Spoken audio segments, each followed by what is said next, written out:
Gary Lineker has the right in uproar again after joining more than 100 UK-based millionaires calling on the government to tax them more. Lineker was the most prominent of the group that signed an open letter addressed to Andy Burnham, telling him we can afford it.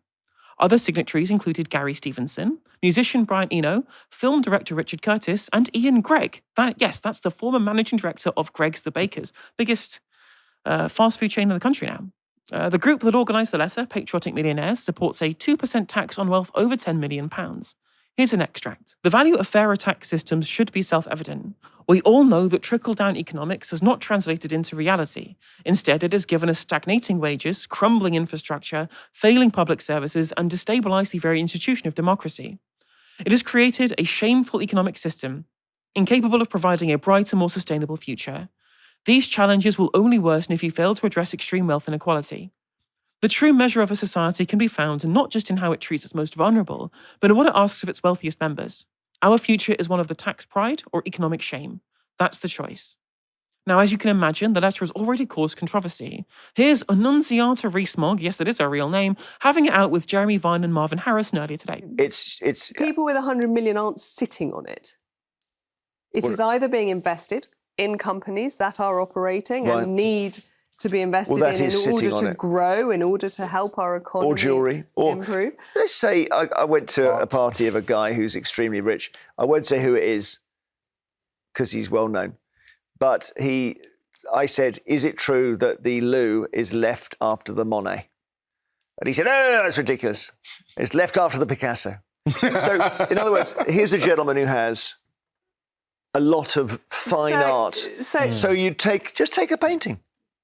They're worth about 20 million. Well, that's what Marvin wants. A painting every year. Take a painting every year. So that's what you want. That's what a wealth tax is. No one who enjoys art will live in the UK. Wow, all those people, all of those incredible productive paintings that they're holding may have to engage in some level of capital flight, heaven forfend. And Chief Secretary to the Treasury, Emma Mills, was asked about patriotic millionaires on Sky News this morning. You'll have seen the call this morning from Patriotic Millionaires to add a wealth tax. Their call is for a 2% tax on wealth above £10 million. Is that a sensible suggestion to at least consider? Well, look, it's day 4 of this new government, and obviously any major tax changes would be announced at a budget. I welcome the fact that people who of good means are saying that they want to pay more. They can pay more. There is a link on gov.uk. But look, we have to look at tax policy in the round, and we only make major tax announcements at budgets. But worth considering? Well, as I said, I'm not going to be drawn today. Day 4 in my new job, day 4 of this new administration. I guess you're going to say something similar to this other suggestion that they include in their press release around the possibility of putting capital gains tax up. As I said, I'm not going to come on the programme today and make tax announcements. The Prime Minister and the Chancellor have made clear that our fiscal credibility is absolutely vital and that we will meet our fiscal rules. But obviously, any tax changes and any spending changes that are very significant should be looked at in the round and justified in the budget. I mean, of course, when it comes to Andy Burnham, we have like an erudite commentator who has beliefs, who wants to speak to the public about the things that he wants to do. And like, you try and find like the ministerial appointments from the people who've been like selected through like the spreadsheet for like Keir Starmer being Prime Minister. And it's like, we want to know what you think. Do you think that a wealth tax might potentially be a good idea? Should these potential tax rises on the rich be even considered? I'm not going to go into budget considerations yet.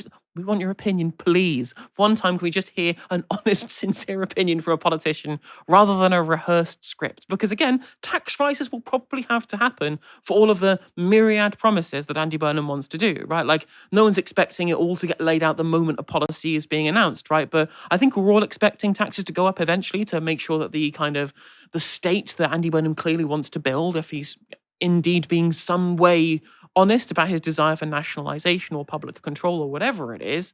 And it'd be nice to know the kind of things that maybe ministers might want to consider.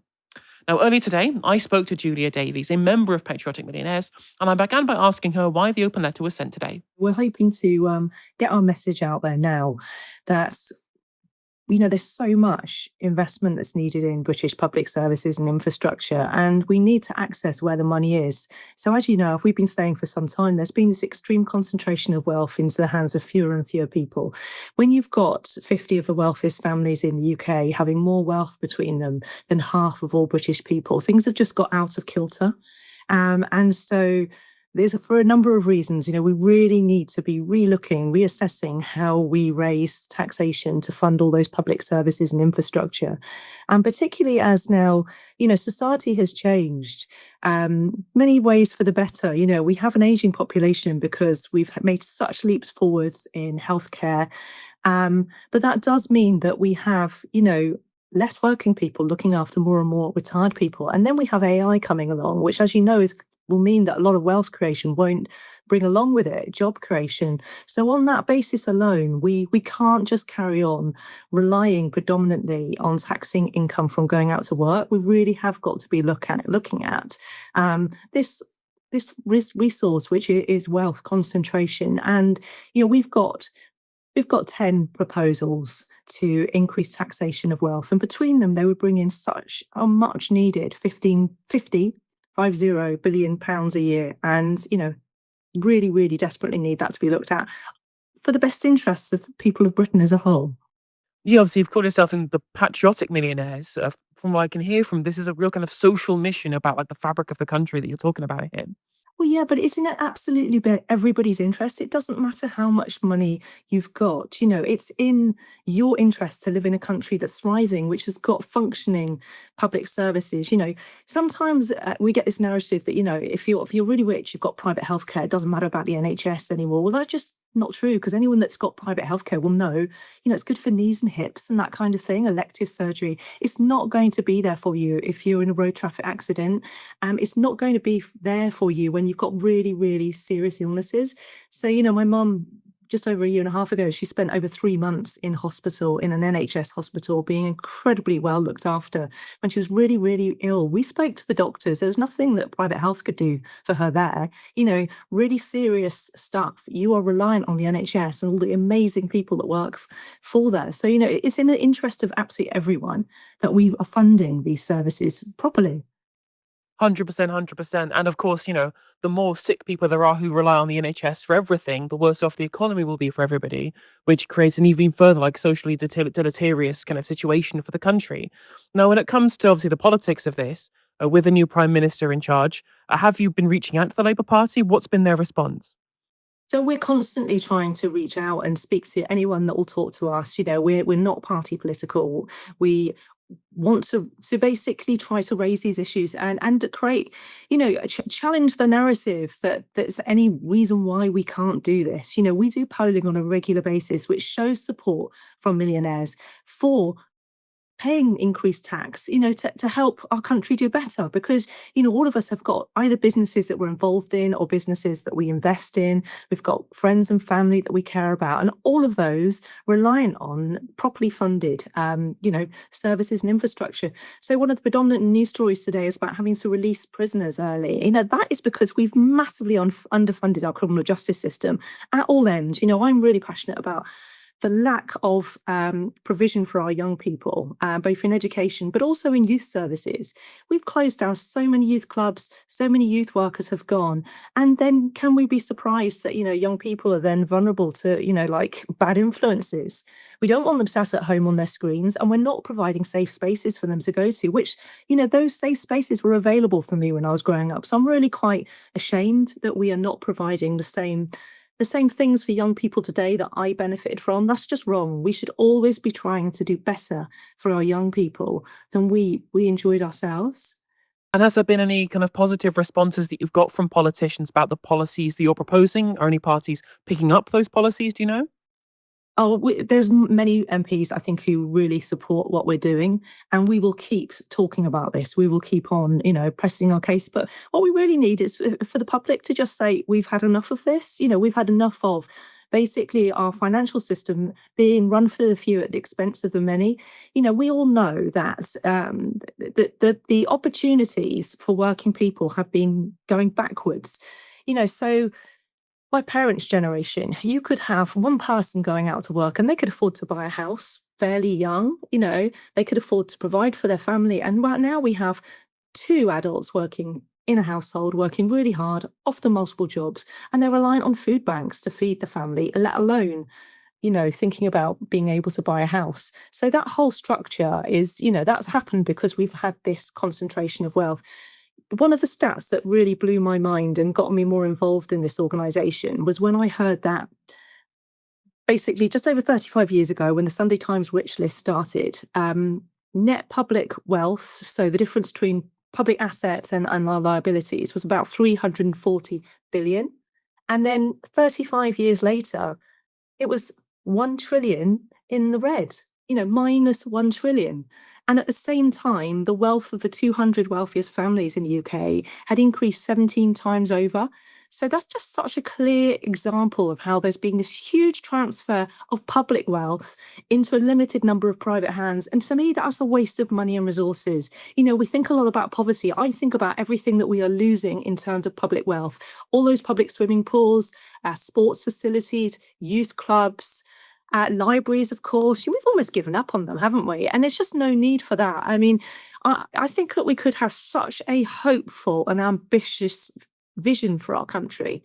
And I just see this clogging of wealth in private hands as being such a waste of money that really should be out there just making things better for our young, our old, and everybody in between.